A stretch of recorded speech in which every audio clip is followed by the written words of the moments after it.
9장까지 계속해서 족보 이야기를 합니다. 언뜻 보기는 낳고 아들 자손 이런 말씀들이 계속 이어지고 있기 때문에 꼭 우리가 이것을 공부를 해야 되는가. 개인적으로 읽을 때도 그냥 넘어가기 쉽거든요. 대부분. 왜냐하면 족보 이야기니까 별로 재미가 없죠.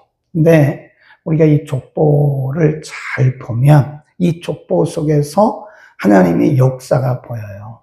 또 우리가 잘 보셔야 됩니다. 이거는 설명을 듣지 않으면 발견하기가 좀 어렵다. 우리가 지금 오늘 읽은 본문까지만 해도 수많은 사람들이 나오고 이게 이스라엘 사람들 히브리어로 된 발음이기 때문에 어려워요. 오늘 아주 잘 따라 읽으셨어요? 어렵습니다. 발음하기도. 원래는 4장 43절까지 다 읽어야 되는데 10절까지만 읽었고요. 내용은 4장 끝절까지, 4장 43절 끝절까지 3장과 4장을 다 공부하죠. 1절부터 9절은 다윗의 족보입니다. 다윗의 아들들, 거기 보면 1절 다윗이 헤브론에서 낳은 아들들이 이러하니 쭉 내가다가 그 다음에 쭉 내려갑니다. 4절로 가보면 이 여섯은 다윗이 헤브론에서 낳은 자라. 다윗이 거기서 7년 6개월 거기 줄긋습니다. 헤브론에서 7년 6개월을 통치를 했고요. 또 예루살렘에서 33년을 치렵니다.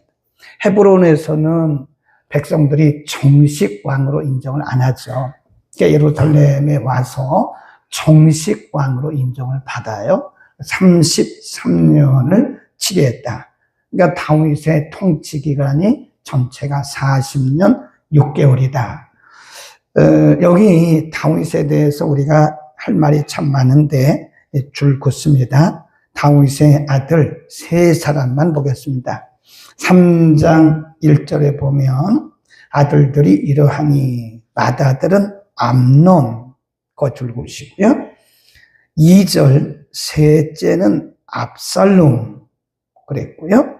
그 다음에 그 밑에 보면 셋째는 압살롬이라 그솔왕 달메의 딸 마가의 아들이요. 넷째는 아도니아라 핫깃의 아들이요. 그러니까 보면 다윗의 왕가에 이런 사람들이 나올 수 있을까? 우리 이미 공부했잖아요. 네. 그 사사 시대에 엘리 제사장의 아들들이 다 불량자였어요. 사무엘 선지자의 아들도 불량자였습니다. 이 다윗의 여러 아들들 가운데 이런 아주 극악무도한 아들들이 있었어요.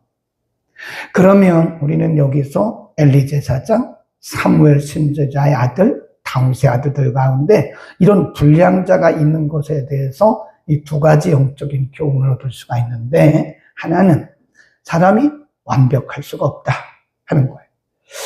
사무엘도 그렇게 한 시대를 인도했던 선지자예요. 그리고 엘리는 오늘날로 말하면 목회자입니다. 영적 리더라고요. 근데 그 자녀들은 완전히 불량해요. 다윗도 보면 다윗의 아들들, 하나님의 종, 한 시대에 하나님께서 그렇게 쓰셨던 하나님의 종 다윗의 아들들 가운데도 이렇게 참 불량자가 있었다. 이런 걸 보면 인간은 불완전하다 하는 것이고요. 그게 이제 우리가 보통 생각할 수 있는 거예요. 그 다음에 이제 우리 편에서 보면 신앙 교육의 중요성을 가르칩니다. 자녀들, 우리가 어제 말씀드린 것처럼 신앙은 유전되는 건 아니에요. 아버지의 신앙이 자녀들에게 유전되는 건 아닙니다. 그러나 영향력은 끼쳐요. 영향력. 그건 누구에게 책임이 있느냐? 부모 책임이죠. 엘리의 제사장 아들 홈니 비느하스가 정말 불량자입니다. 성경에 뭐라고 썼냐면 엘리의 아들들은 불량자라 이렇게 넣거든요. 그럼 엘리는 국가적인 일을, 큰 일을 하는 데는 성공했어요. 그런데 가정을 다스리는 데는 실패했습니다. 자녀들 신앙교육에는 실패했어요. 사무엘도 마찬가지예요. 사무엘도 큰 일을 하는 데는 성공했는데 또 가정을 다스리는 일에는 실패했어요. 다윗도 마찬가지예요. 이 다윗이 대단한 하나님의 종이고 영적인 왕인데 어떻게 이렇게 다윗의 아들들 가운데 이런 압살롬 같은, 암논 같은, 아도니아 같은 이런 엉터리 같은 사람들이 있었나? 그것은 뭐 다윗이 그 많은 아들들을 어떻게 다 교육하겠어요? 그러나 다윗의 책임도 있다고 하는 것을 우리가 여기서 간구할 수는 없다. 그런 겁니다. 사람이 완벽할 수 없죠. 그러나 우리가 그렇게만 말해서는 안 되고 부모가 자녀의 교육에 대해서는, 신앙교육에 대해서는 신경을 써야 됩니다. 그리고 시간이 먼 훗날, 역사가 흐른 먼 훗날 우리도 어쩌면 역사에 그렇게 기록될 수 있어요. 목회자로서, 교회 직분자로서, 중직자로서는 잘했는데 자녀 교육은 실패했다. 이렇게 쓸 수도 있다니까요. 만일 우리 먼 훗날의 역사를 기록하는 역사가들이 우리에 대해서 기록을 하면서 다윗의 아들들 쭉 말했듯이 우리의 아들들, 자녀들의 이름을 쭉 기록하다가 누구는 불량자더라. 뭐 그렇게 말하면 역사니까요, 역사. 그래서 우리는 다윗의 세 아들, 암논, 압살롬, 아도니아, 이 세 아들을 보면서 우리가 다시 한번 경각심을 가져야 하는 것은 부모의 책임은 신앙을 유전시킬 수는 없으나 우리가 신앙 교육은 철저하게 시켜야 된다 하는 것이죠. 그 다음 두 번째, 10절부터 24절은요, 이거 잘 보셔야 돼요. 솔로몬의 아들은 르호보암이요, 그 아들은 아비야. 이게 한 대를 다 끄는 겁니다. 이게 시간적으로 말하면 수백 년이 흐른 거예요. 네. 솔로몬의 아들 르호보암, 그 다음에 그 아들, 그 다음에 그 아들, 그 아들, 그 아들 그러잖아요. 이게 계속 이어가는 겁니다. 그러니까 솔로몬이 죽고 나서 나라가 분열이 됩니다. 분열. 그래서 우리가 이제 그걸 뭐라 그러냐면 사울왕이 통치하던 40년 통일왕국, 그 다음에 다윗이 통치하던 40년 6개월 통일왕국, 그 다음에 다윗왕의 아들 솔로몬이 통치하던 40년, 이게 통일왕국이에요. 근데 솔로몬이 죽고 나서 나라가 쫙 갈라졌어요. 첫 번째는 이 르호보암이라고 하는 사람이 남왕국 유다를 통치합니다. 첫 번째 왕이에요. 그 다음에 북왕국은 여로보암이라고 하는 사람이 첫 번째 왕이에요. 그래서 우리가 역사를 보면 이게 북과 남이 갈라집니다. 이거를 뭐라 그러냐? 분열 왕국이라 그래요. 상식적으로 알아둬야죠. 그래서 이 분열 왕국이라 그러는데 북을 이스라엘, 남을 유다 그럽니다. 북의 수도는 사마리아예요. 남의 수도는 예루살렘입니다. 우리가 이제 역사를 보면 북왕국 이스라엘은 주전 722년에 아수르에 의해서 망했어요. 완전히 없어졌어요. 북왕국 이스라엘은 없어졌습니다. 근데 남왕국 유다는 주전 586년에 바벨론의 포로가 돼요. 그리고 70년을 살고 다시 와요. 여기에 그 사람들의 이야기예요. 르호보암부터 시작해서 쭉 가다가 나라가 주전 586년에 바벨론의 포로 갔다가 70년 만에 돌아오는 그 역사를 길게 기록하고 있어요. 그게 340년이 넘어요. 그러니까 다시 한번 보시면 3장 10절부터 24절은 솔로몬의 아들 르호보암 나라가 분열되고 쭉 가다가 바벨론의 포로 잡혀가죠. 70년 살죠. 다시 돌아오죠. 그런 역사, 340년이 넘는 아마 남한국 유다가 존속한 기간이 343년이거든요. 플러스 70. 그러면 413. 그리고 와서 이 성전을 재건하는 시간. 네. 그 20년. 그러면 아마 450년 가까운 시간을 기록하는 거예요. 여기 시간이. 다시 한번 보세요. 그렇게 이해를 하셔야 됩니다. 3장 10절. 솔로몬의 아들은 르호보암이요. 그 아들은 계속 나가잖아요. 이게 근 450년간의 역사다. 그러니까 4장 1절부터 24절을 우리가 뭐라 그러냐면 흑역사라고 그래요. 흑역사, 어두움의 역사다. 나라가 분열되어지고 또 우상 숭배를 솔로몬이 죽고 나서부터 이 분열되고요. 북은 북대로 남은 남대로 우상 숭배 그리고 불신앙에 빠졌거든요. 흑역사예요. 북은 722년에 아수르에 의해서 망했죠. 남은 586년에 끌려가죠. 계속 우상 숭배하죠. 불신앙에 잡. 이게 흑역사예요. 흑역사. 어두움의 역사. 사사시대와 같이 이 시대는요. 계속 이들은 방황하는 방황. 마치 수렁에 빠져가지고 막 헤매는 시대가 바로 이 시대입니다. 그런데 거기 보세요. 줄을 그어야 됩니다. 17절.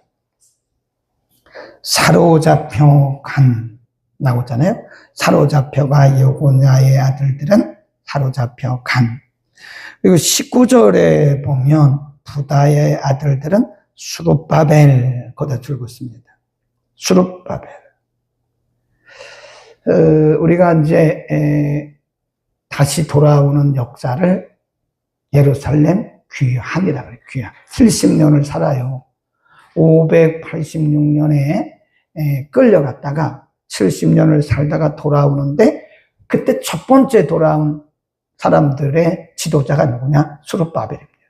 수룹바벨을 통해서 성전 재건 공사를 하도록 하나님이 세우세요.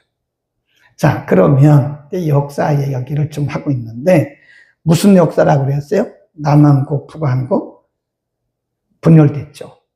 여기는 북은 북대로 우상숭배, 남은 남대로 우상숭배. 완전히 수렁의 진흙탕에 속에 빠져가지고 막 헤매는데 무슨 역사라고 그랬어요? 흑역사, 어두움의 역사.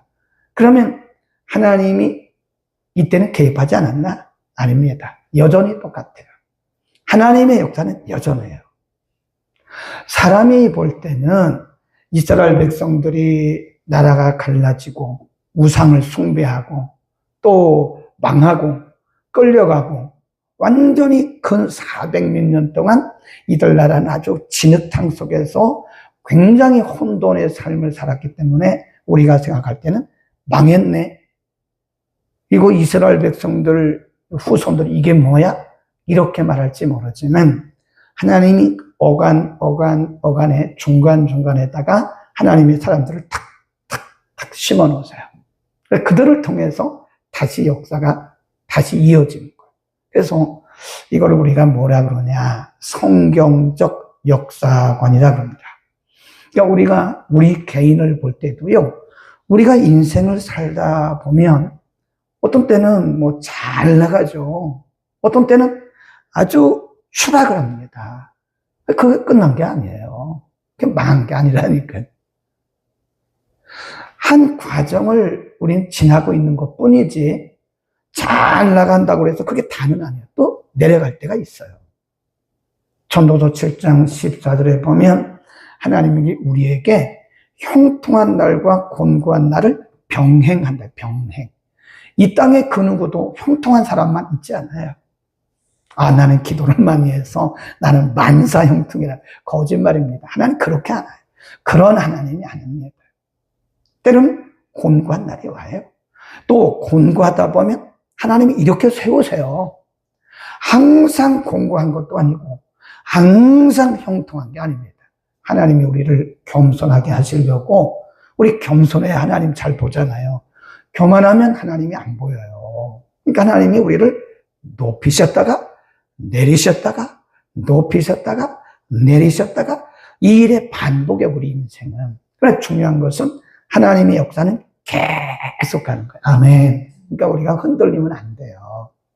잘 된다고 해가지고 막 들떠가지고 감정하고 막 내가 기도했더니 그렇게 얘기하고, 어느 날 보니까 일도 잘 안 되고 자녀들도 잘 안 되고 그러면 기가 팍 죽어가지고 내가 무슨 죄가 있어서 이러냐고.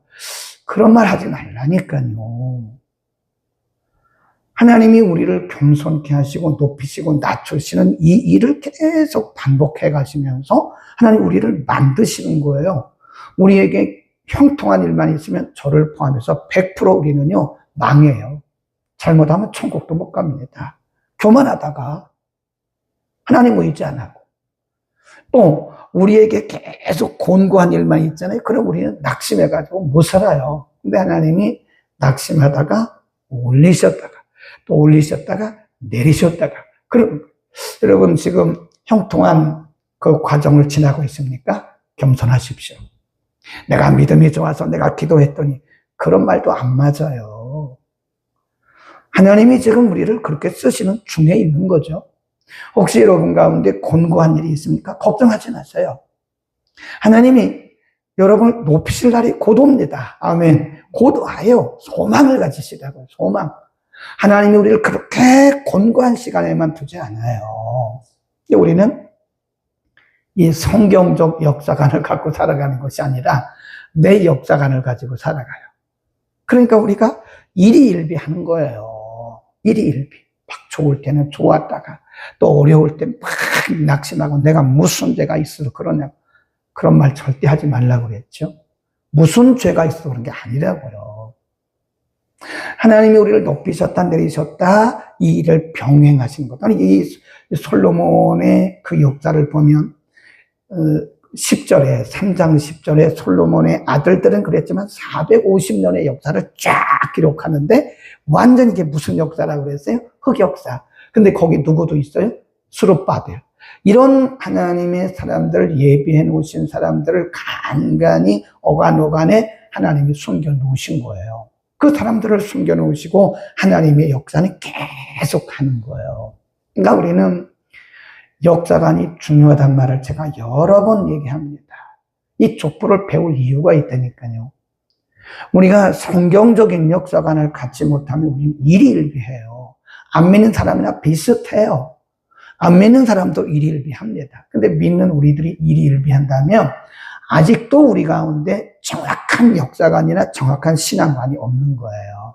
이랬다 저랬다 올라갔다 내려갔다. 인생이 그런 거죠. 뭐 인생이라는 게 올라갈 때고 내려갈 때고 내려갔다 올라갔다 그런 거죠. 그 어떻게 그게 사람이 항상 형통만 하고 항상 곤고만 합니까?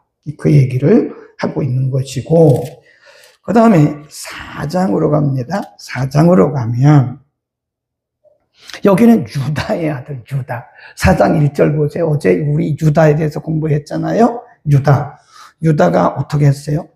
야곱의 아들인데 자기 며느리 다말을 통해서 애들을 낳았다니까요. 아니 이런 죄가 어디 있습니까?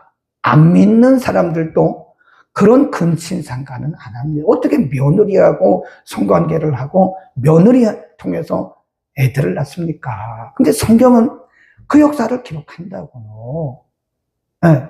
그러니까 우리가 우리 입장에서 보고 우리 윤리적 도덕적 관점에서 사람들을 막 비난하면 안 돼요. 그건 우리 얘기지 하나님은 그 속에도 하나님이 일하시는 손길이 있는 거예요. 근데 우리는 우리의 관점에서 도덕적 관점, 윤리적 관점에서 본 성경은 도덕과 윤리를 초월합니다. 훨씬 더 초월하는 거예요. 그러니까 우리 입장에서 자꾸 사람들을 비난하고 평가하고 판단하지 말자고 그랬잖아요. 그건 우리 입장이고 내 입장이고 내 생각이지 하나님의 역사는 그럼에도 불구하고 흘러가는 거예요. 다시 기록하잖아요. 어제 우리가 유다의 그런 비윤리적이고 비도덕적인 부분을 말씀했는데 갑자기 유다에 대한 얘기를 또 해요. 거기 보자고요. 4장으로 갑니다. 4장 1절 유다의 아들들은 베레스와 헤스론과 갈미와 훌과 소발이라. 소발의 아들들은 쭉 내려가요. 그러면서 이야기가 계속 되어오다가 9절 가보면 우리가 잘 아는 사람이 아주 친숙한 사람 하나가 혜성처럼 샛별처럼 탁 짠하고 등장을 해요. 그게 누구냐? 9절부터 10절 시작.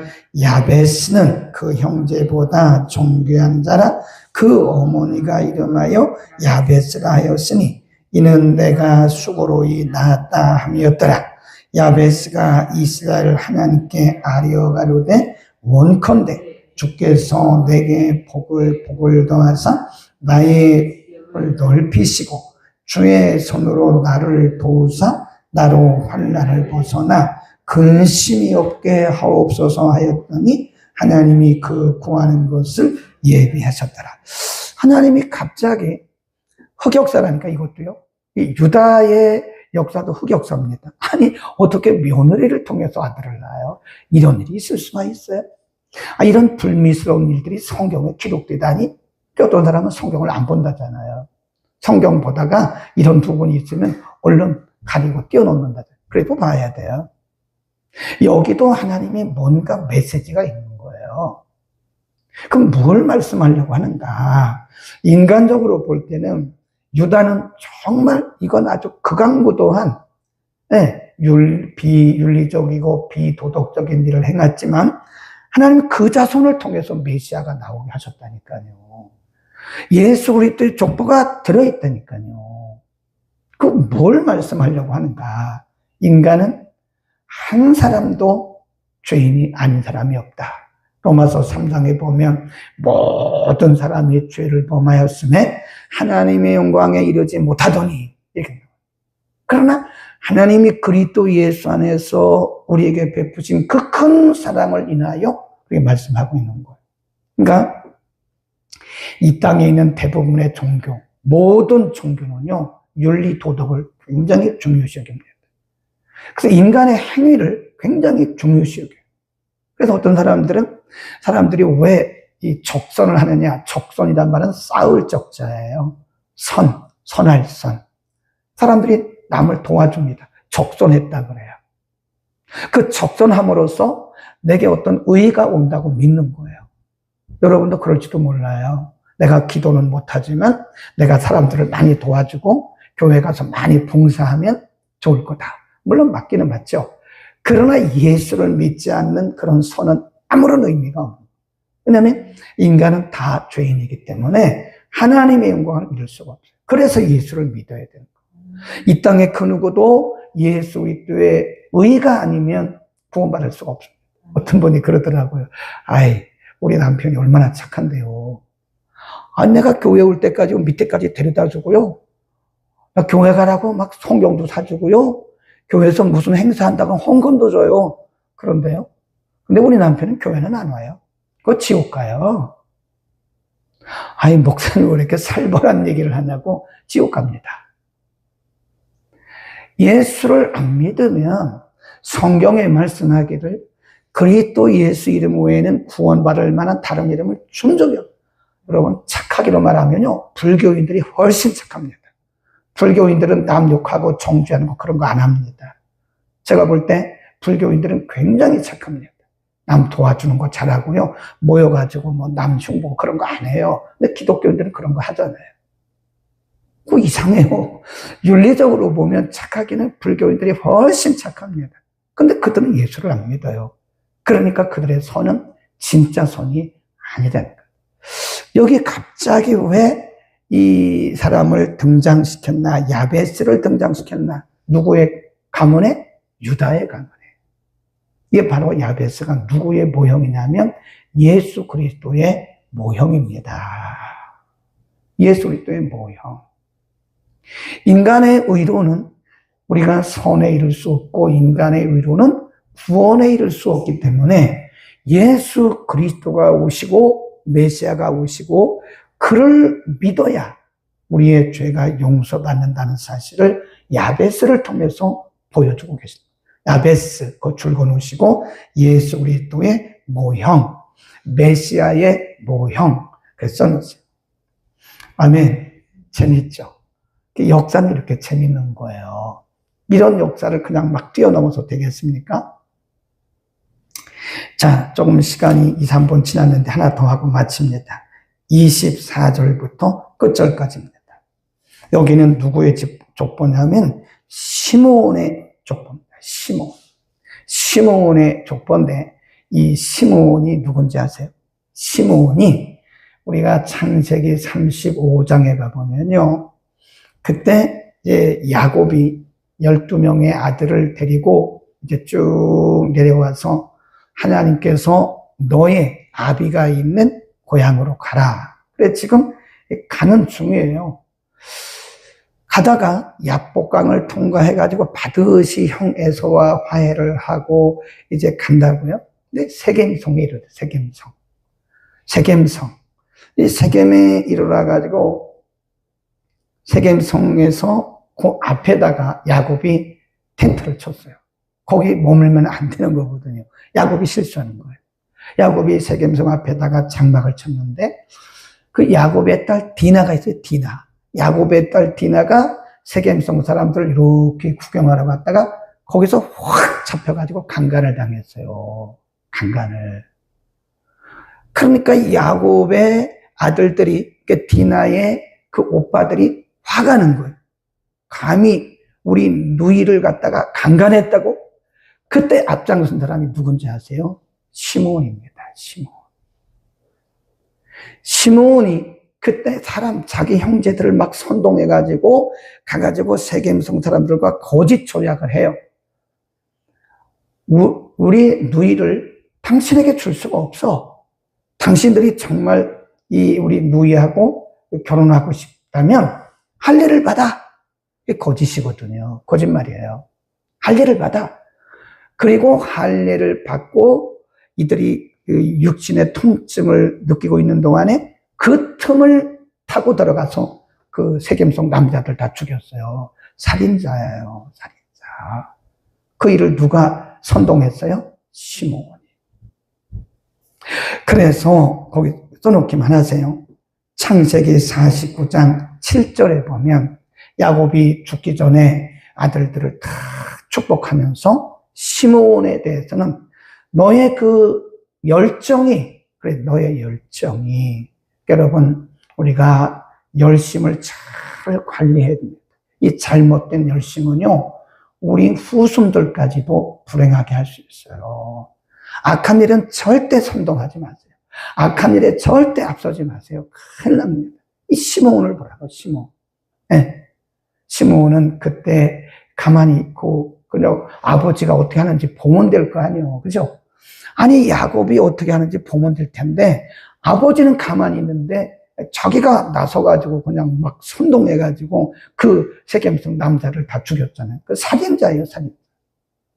그 결과를 보여주는 거다. 그래서 우리는 모든 걸 하나님 앞에 맡겨야 됩니다.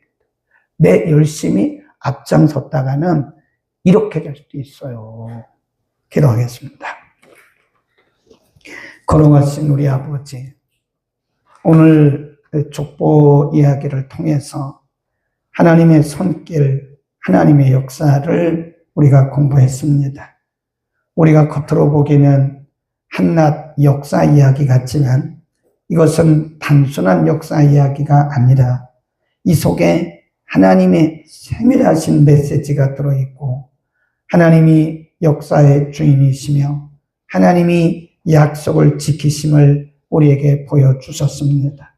우리는 일시적으로 나타나는 일들을 보고 일희일비할 때가 너무 많습니다. 하나님 우리에게 성경적 역사관을 허락하소서. 그럼에도 불구하고 여전히 역사하시는 하나님을 바라보게 하옵소서. 이 민족을 사랑하시는 아버지, 우리는 지나간 반년 동안 혼돈의 역사 속에 살아왔습니다. 지도자가 없는 역사 속에서 백성들이 얼마나 고통을 당했는지 모릅니다. 하나님, 오늘 새로운 지도자를 선출하는 날입니다. 우리 백성들에게 분별력을 허락하소서. 하나님, 하나님께서 사랑하시고 하나님께서 예비하시고 무엇보다 하나님을 두려워하며 백성들을 사랑할 줄 아는 자가 이 나라 이 백성들의 눈물을 씻어주는 하나님의 대리자가 되도록 하나님 은혜를 통하시고 이 백성들의 마음속에 오늘도 분별의 영을